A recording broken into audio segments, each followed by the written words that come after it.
Buenas noches a todos los presentes, queridos colegas y distinguidos miembros del público. Estoy encantada de poder contribuir a este espacio de aprendizaje y reflexión.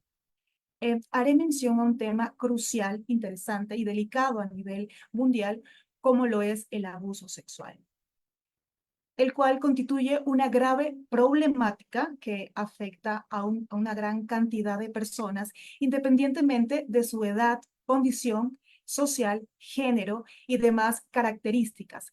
Pero lo más terrible de ello es que hay consecuencias profundas y duraderas en estas víctimas. Para entender cómo se maneja este delito en el Ecuador, vamos a explorar su introducción en la normativa penal nacional y las reformas en las que se han implementado la efectividad de en esta búsqueda de justicia y cómo podemos mejorar la tipificación de este delito dentro del contexto legislativo. Originalmente, el abuso sexual ha sido históricamente un delito tipificado en el Código Penal de Ecuador. La legislación en torno a los delitos sexuales era limitada y en muchos casos insuficiente para proteger adecuadamente a las víctimas. Esto hizo una tarea difícil para sancionar a los agresores a nivel de muchos países como uno de los tipos de delitos sexuales.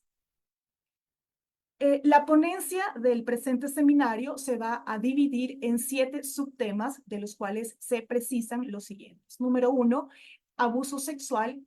2, diferencia de los abusos sexuales. 3, impacto de abuso sexual. 4, abuso sexual en la normativa penal latinoamericana. 5, evolución de la tipificación del abuso sexual en el Ecuador. Y 6, reformas posteriores al Código Orgánico Integral Penal y edificación de la reforma. Los delitos sexuales comprenden una amplia gama de conductas ilícitas que atentan contra la libertad y la integridad sexual de las personas. Estos delitos incluyen, pero no se limitan a delitos de violencia, delitos de violación, perdón, y cuando hablamos de delitos de violación nos referimos a forzar a alguien a tener relaciones sexuales sin su consentimiento. Delitos de abuso sexual nos referimos a realizar actos de índole sexual sin el consentimiento y sin llegar a la penetración. Cuando hablamos del delito de explotación sexual, nos referimos a utilizar a una persona para obtener beneficios económicos o de otro tipo a través de actos sexuales. Cuando hablamos del delito de acoso sexual, nos referimos a la conducta de naturaleza sexual no deseada que crea un ámbito intimidante, hostil y denigrante.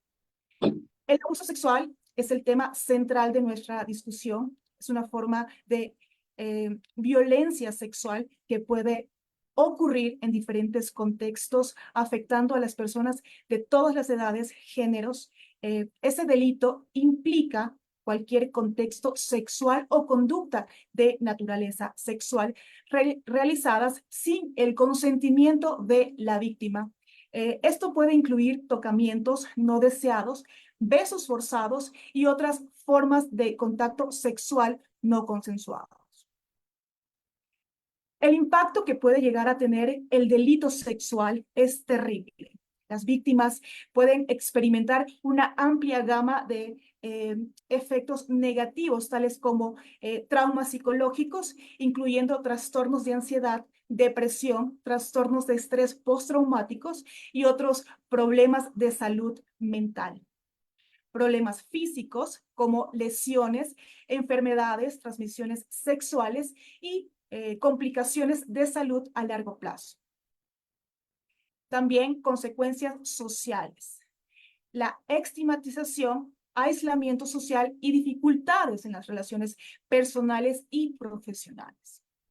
Un punto de partida crucial para entender la normativa regional es la Convención de Belém do Pará, adoptada en el año de 1994. Esta convención formalmente conocida como la Convención Interamericana para la Prevención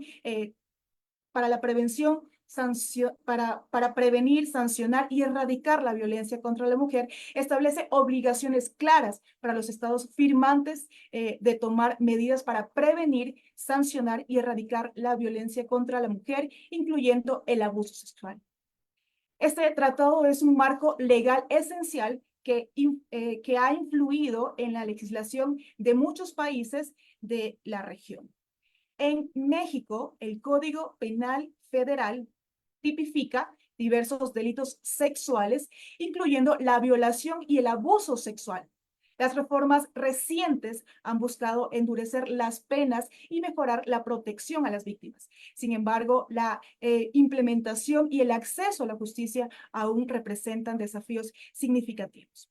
La Ley General de Acceso de las Mujeres a una Vida Libre de Violencia. Esta ley complementa el Código Penal mexicano al establecer mecanismos específicos para la prevención y atención a la violencia sexual contra las mujeres.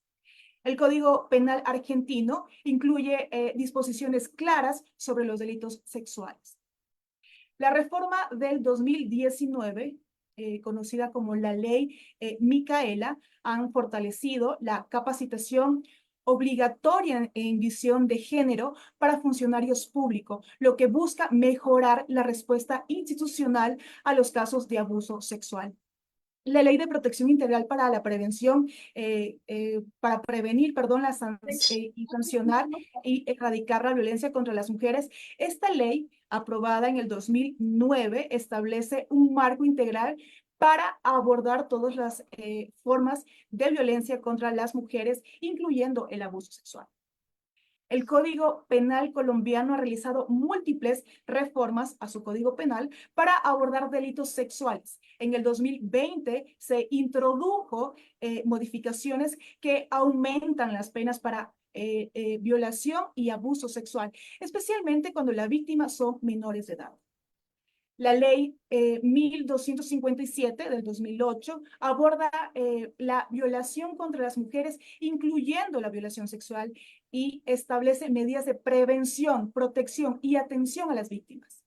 El Código Orgánico Integral Penal ecuatoriano, implementado en el 2014, reformó significativamente la legislación penal ecuatoriana, introduciendo definiciones más precisas y penas más severas para los delitos sexuales. También establece procedimientos judiciales especializados y medidas de protección para las víctimas. Para comprender mejor cómo se ha abordado el abuso sexual en el Ecuador, es esencial analizar la evolución de su tipificación en el marco legal del país. Esta evolución refleja tanto los cambios en la captación social del delito como los de fuerza del Estado para proporcionar una respuesta más efectiva y protectora. Antes de la implementación del Código Orgánico Integral Penal en el 2014, el Código Penal del Ecuador contenía disposiciones sobre delitos sexuales, pero estas eran limitadas y a menudo insuficientes para proteger adecuadamente a las víctimas y sancionar a los agresores. Las principales características del antiguo Código Penal en relación con los delitos sexuales incluían definiciones que eran poco precisas. Las definiciones de los delitos sexuales eran vagas y no captaban la totalidad de las conductas abusivas. Esto dificultaba la corrección de la tipificación y sanción de los delitos.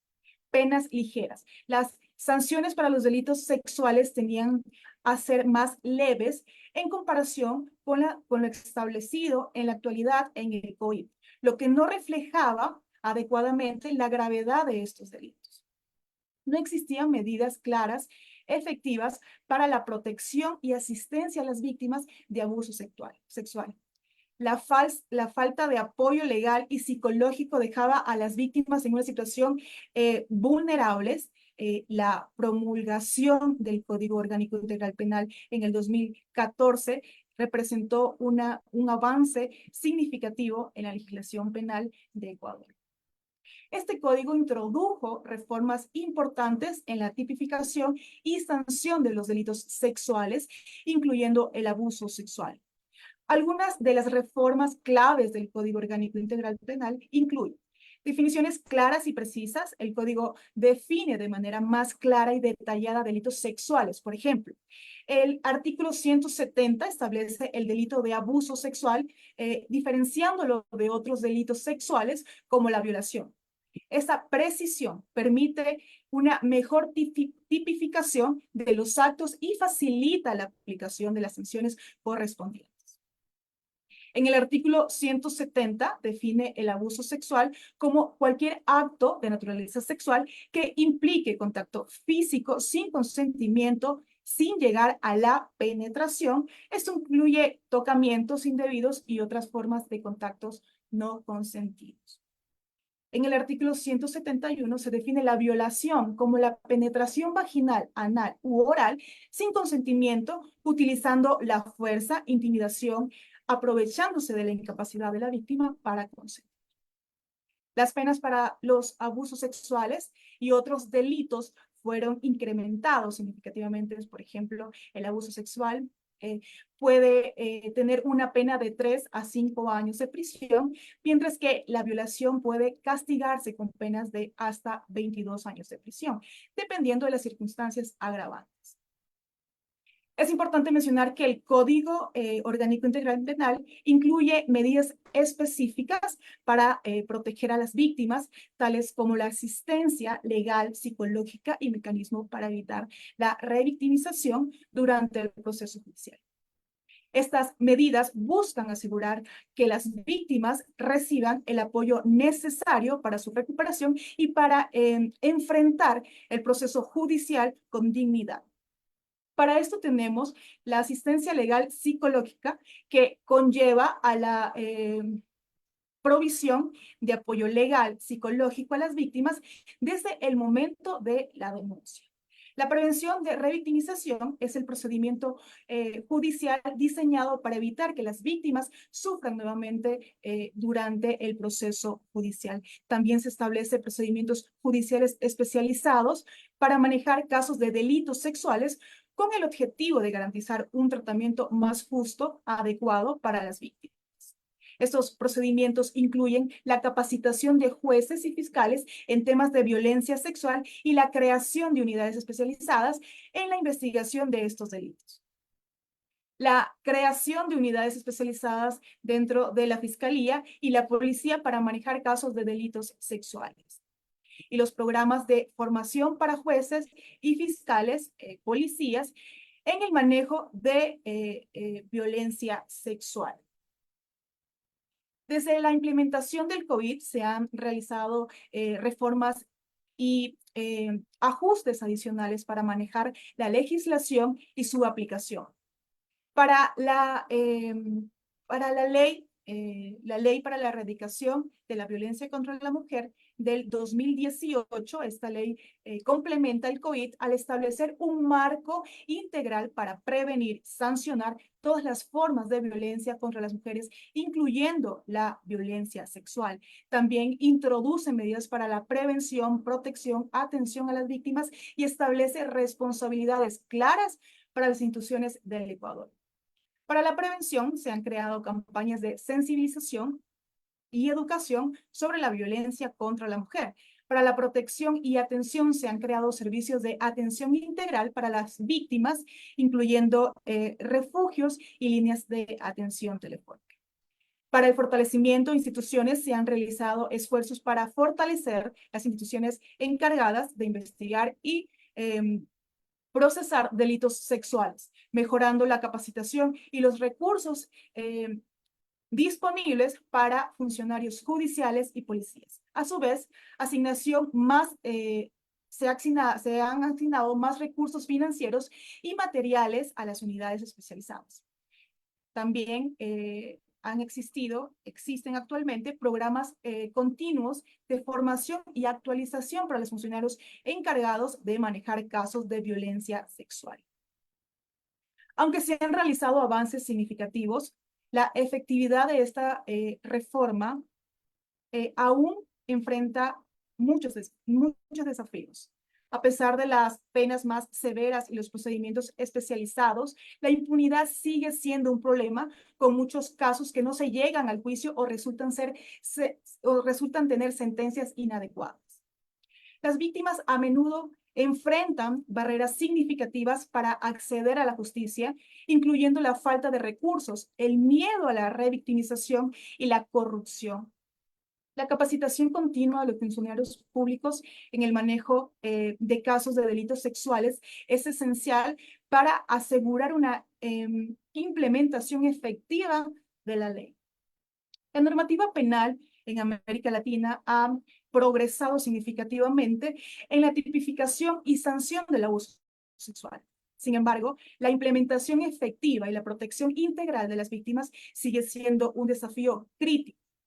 Es fundamental continuar trabajando en la capacitación de los funcionarios públicos, mejorar las mejoras también de los sistemas de apoyo y la lucha contra la impunidad para garantizar que las víctimas de abuso sexual reciban la justicia y el apoyo que merecen.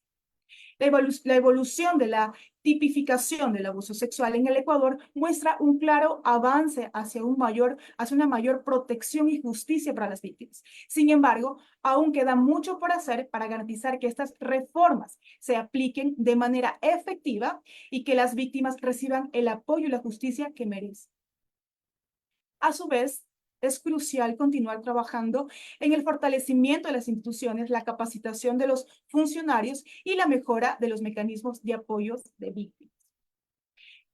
Estimados colegas, antes de finalizar mi intervención, me gustaría invitarlos a reflexionar profundamente sobre los avances y los desafíos que enfrenta nuestra sociedad en relación con el delito de abuso sexual.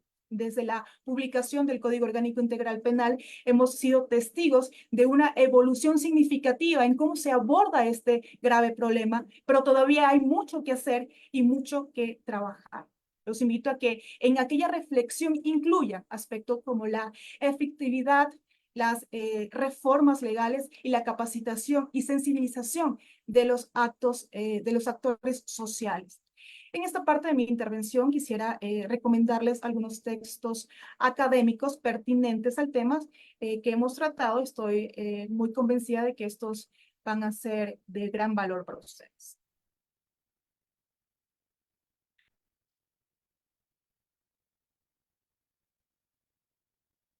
Finalmente, quisiera concluir en mi ponencia con la famosa frase de la periodista y activista social Rosa Luxemburgo, quien expresó: por un mundo donde seamos socialmente iguales, humanamente diferentes y totalmente libres.